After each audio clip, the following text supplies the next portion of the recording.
मसीह में प्यारे भाइयों या बहनों, आज के इस आध्यात्मिक जीवन की यात्रा में आप सबों का हार्दिक स्वागत है और हमारे उद्धारकर्ता प्रभु यीशु मसीह के मधुर नाम में आप सबों को नमस्कार। और आज के इस आध्यात्मिक जीवन की यात्रा में मेरा साथ देने के लिए आप सबों को बहुत बहुत धन्यवाद। और आज की इस यात्रा में पवित्र आत्मा हम सबों की अगुवाई करे। आमीन। आइए आज हम सरपत नगर की विधवा और एलिया नबी के चमत्कार के विषय में अध्ययन करेंगे। सरपत नगर की विधवा को अपने विश्वास का इनाम मिला। एक गरीब विधवा अपने एक लौटते बेटे को गले से लगा लेती है। उसे अपनी आँखों पर विश्वास नहीं हो रहा है।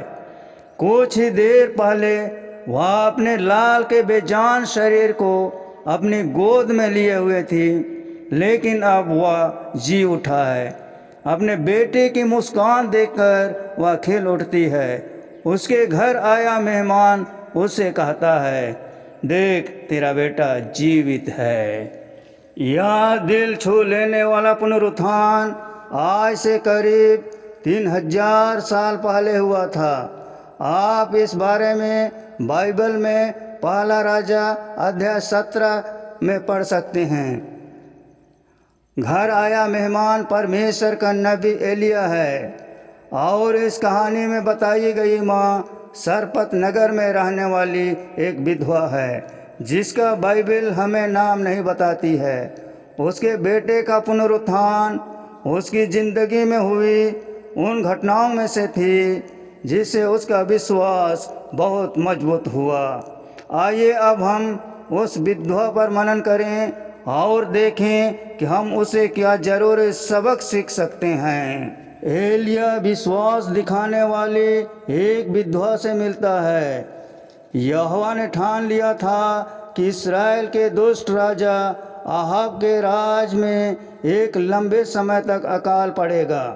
एलिया के इस अकाल का ऐलान करने के बाद परमेश्वर ने उसे आहाब की नज़रों से छिपा कर रखा और चमत्कार करके इस भविष्यवक्ता के खाने का इंतजाम किया। कैसे? कौवे इस भविष्यवक्ता के लिए रोटी और मांस लाया करते थे। फिर यहोवा ने एलिया से कहा, चलकर सिदोन के सरपत नगर में जाकर वहीं रह। सुन, मैंने वहाँ की एक विधवा को तेरे खिलाने की आज्ञा दी है। जब एलिया सरपत नगर पहुँचा तो उसने एक गरीब विधवा को लकड़ी बीनते हुए देखा। क्या यही वह स्त्री थी जो इस भविष्यवक्ता को खाना देती? मगर क्या वह ऐसा कर सकते थे क्योंकि वह खुद इतने गरीब थे। उस वक्त एलिया के मन में जो चिंताएं रही होंगी, इसके बावजूद वह उस महिला से बात करने लगा। एलिया ने उसे कहा, किसी पात्र में मेरे पीने का थोड़ा पानी ले के आना। जब वह उसके लिए पानी लेने को जा रही थी तो एलिया ने उसे यह भी कहा, अपने हाथ में एक टुकड़ा रोटी भी मेरे पास लेते आना।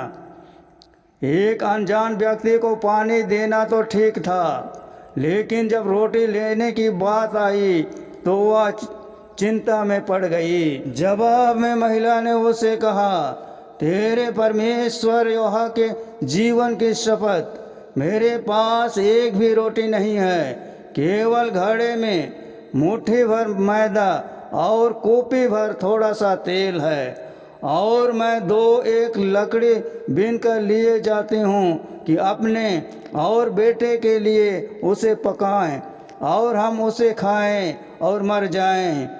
आइए ध्यान दें कि उसके इन शब्दों से क्या जाहिर होता है। यह विधवा पहचान गई थी कि एलिया परमेश्वर का भय मानने वाला एक इस्राएली है। यह बात उसके इन शब्दों से जाहिर होती है कि तेरे परमेश्वर यहोवा के जीवन की शपथ। ऐसा लगता है कि वह इस्राएल के परमेश्वर के बारे में थोड़ा बहुत जानती थी। लेकिन इस हद तक नहीं कि यहोवा का जिक्र करते हुए वह उसे मेरा परमेश्वर कहकर पुकारे। यह विधवा सीदोन शहर के सरपत कस्बे में रहती थी। मुमकिन है कि सरपत में बाल देवता के उपासना करने वाले बहुत से लोग रहते थे। फिर भी यहोवा ने इस विधवा में कुछ तो खास बात देखी थी। हालांकि सरपत की यह गरीब विधवा झूठी उपासना करने वालों के बीच में रहती थी, फिर भी उसने इस्राएल के परमेश्वर पर विश्वास किया। एलिया को इस महिला के पास भेजकर यहोवा ने अपने नबी और इस गरीब विधवा दोनों का भला ही किया। इसे हम एक जरूरी सबक सीख सकते हैं। लेकिन बाल की उपासना करने वाले सारपत में सभी लोग बुरे नहीं थे। एलिया को इस विधवा के पास भेजकर यहोवा ने दिखाया कि वह नेक इरादा रखने वाले लोगों पर ध्यान देता है जो फिलहाल उसकी उपासना नहीं करते। वाकई हर ऐसा इंसान जो उसका भय मानता है और नेक काम करता है, फिर चाहे वह किसी भी जाति का क्यों ना हो, वह परमेश्वर को भाता है। आपके इलाके में रहने वाले ऐसे कितने लोग हैं जो सरपत की विधवा की तरह हैं। हो सकता है उनके आसपास झूठी उपासना करने वाले लोग हों, लेकिन वे इससे बेहतर जिंदगी जीना चाहते हैं। वे शायद यहोवा के बारे में थोड़ा बहुत जानते हों या फिर शायद बिल्कुल ना जानते हों। इसलिए सच्ची उपासना अपनाने के लिए उन्हें मदद की ज़रूरत है।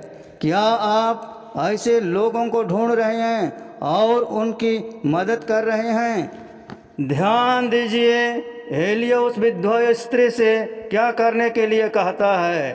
अभी अभी उस स्त्री ने एलिया को बताया था कि वह अपने और अपने बेटे के लिए आखिरी बार खाना बनाने जा रही है ताकि वे दोनों उसे खाएं और फिर मर जाएं। इसके बावजूद एलिया ने उसे क्या कहा? मत डर, जाकर अपनी बात के अनुसार कर, परंतु पहले मेरे लिए एक छोटी सी रोटी बनाकर मेरे पास आओ, फिर इसके बाद अपने और अपने बेटे के लिए बनाना। क्योंकि इस्राएल का परमेश्वर यहोवा यूँ कहता है कि जब तक भूमि पर मेंह न बरसेगा तब तक ना तो उस घड़े का मैदा चुकेगा और न उस कूपी का तेल घटेगा। इसके विषय में आप बाइबल में पहला राजा अध्याय 17 पद संख्या 11 से 14 में विस्तार से पढ़ सकते हैं। अगर किसी के पास सिर्फ एक वक्त का खाना बचा हो और कोई उसे यह भी मांग लेता हो तो शायद वह व्यक्ति कहता, आप मजाक तो नहीं कर रहे हैं। लेकिन उस विधवा ने ऐसा नहीं कहा। हालांकि वह यहोवा के बारे में थोड़ा बहुत ही जानती थी, फिर भी उसने एलिया की बात पर भरोसा किया और वही किया जो एलिया ने उसे करने के लिए कहा था। वाकई यह उसके विश्वास की बड़ी परीक्षा थी, लेकिन उसने कितना बुद्धि भरा फैसला लिया। परमेश्वर ने उस गरीब विधवा को यूं ही नहीं छोड़ दिया, ठीक जैसे एलिया ने वादा किया था।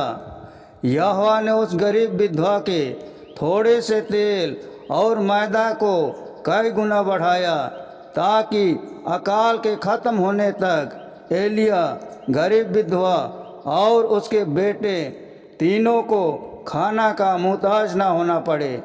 बेशक यहोवा के उस वचन के अनुसार जो उसने एलिया के द्वारा कहा था, ना तो उस घड़े का मैदा चुका और ना उस कूपी का तेल घट गया। अगर उस महिला ने एलिया की बात ना मानी होती तो उसके पास बचे थोड़े से तेल और मैदे से बनी वह रोटी शायद उसके जीवन का आखिरी खाना साबित होता। इसके बजाय उसने अपने कामों से अपना विश्वास जाहिर किया। उसने यहोवा पर भरोसा रखा और एलिया को पहले खाना खिलाया। इस कथन से एक सबक जो हम सीख सकते हैं वह यह कि जो परमेश्वर पर विश्वास दिखाते हैं उन्हें वह आशीष देता है। अगर आपकी खराई की परीक्षा हो और आप परमेश्वर पर विश्वास दिखाएं तो यहोवा आपकी मदद जरूर करेगा। जब हम परीक्षाओं का सामना करते हैं तो हमें बाइबल और बाइबल पर आधारित साहित्य से यहोवा का मार्गदर्शन पाने की कोशिश करनी चाहिए। फिर हमें उसके मार्गदर्शन के मुताबिक काम करना चाहिए, फिर चाहे उसे कबूल करना हमें कितना ही मुश्किल क्यों ना हो। अगर हम इस बुद्धि भरे नीति वचन के मुताबिक काम करेंगे तो परमेश्वर जरूर हमें आशीष देगा। जो हमें मिलता है नीति वचन अध्याय 3 पद संख्या 5 से 6 में, जो इस प्रकार है, तो अपनी समझ का सहारा ना लेना वरन संपूर्ण मन से यहोवा पर भरोसा रखना, उसी को स्मरण करके काम करना, तब वह तेरे लिए सीधा मार्ग निकालेगा।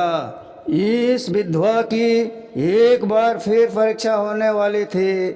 बाइबल बताती है इन बातों के बाद उस स्त्री का बेटा रोगी हुआ और उसका रोग यहाँ तक बढ़ा कि उसका सांस लेना बंद हो गया।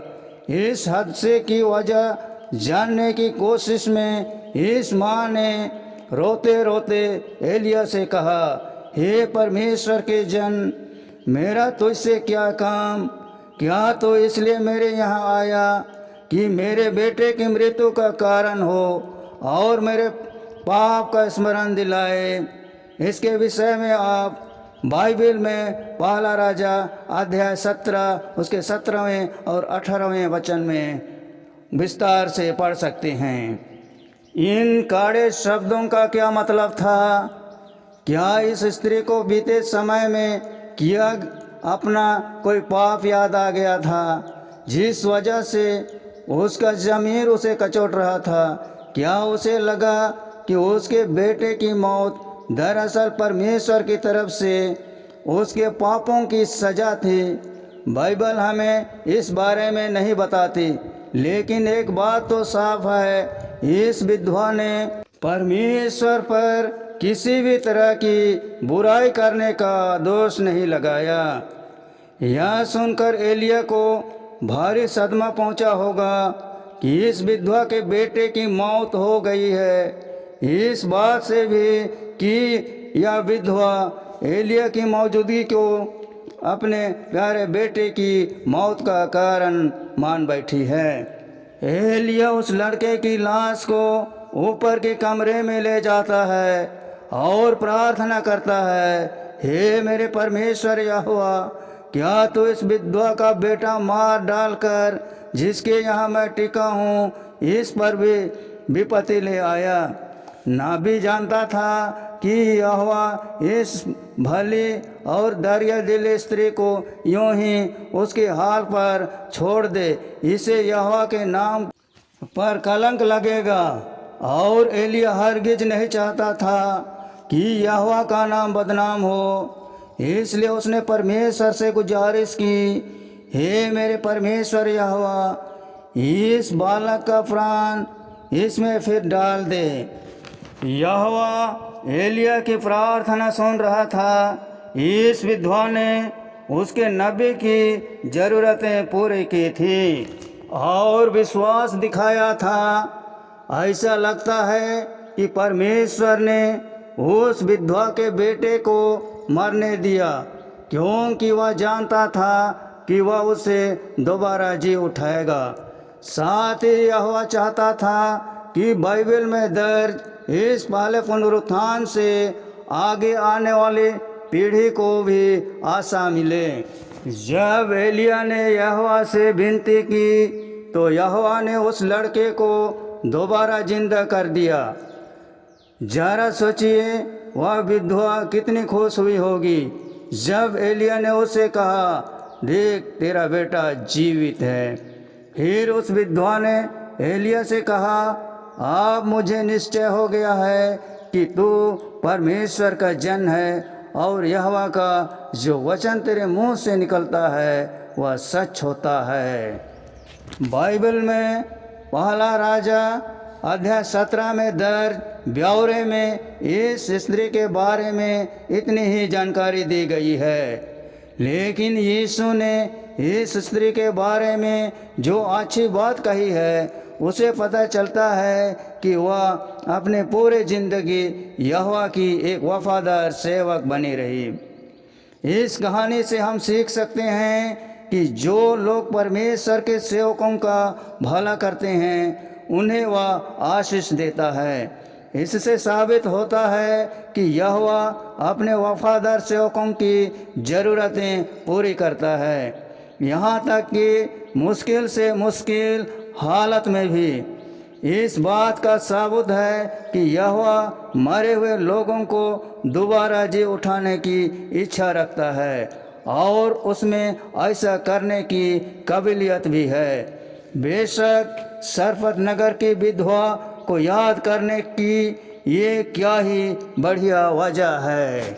मसीह में प्यारे भाइयों या बहनों, आज के शुभ संदेश के द्वारा हमारे उद्धारकर्ता प्रभु यीशु मसीह हम सबों को बहुतायत से आशीष देवें।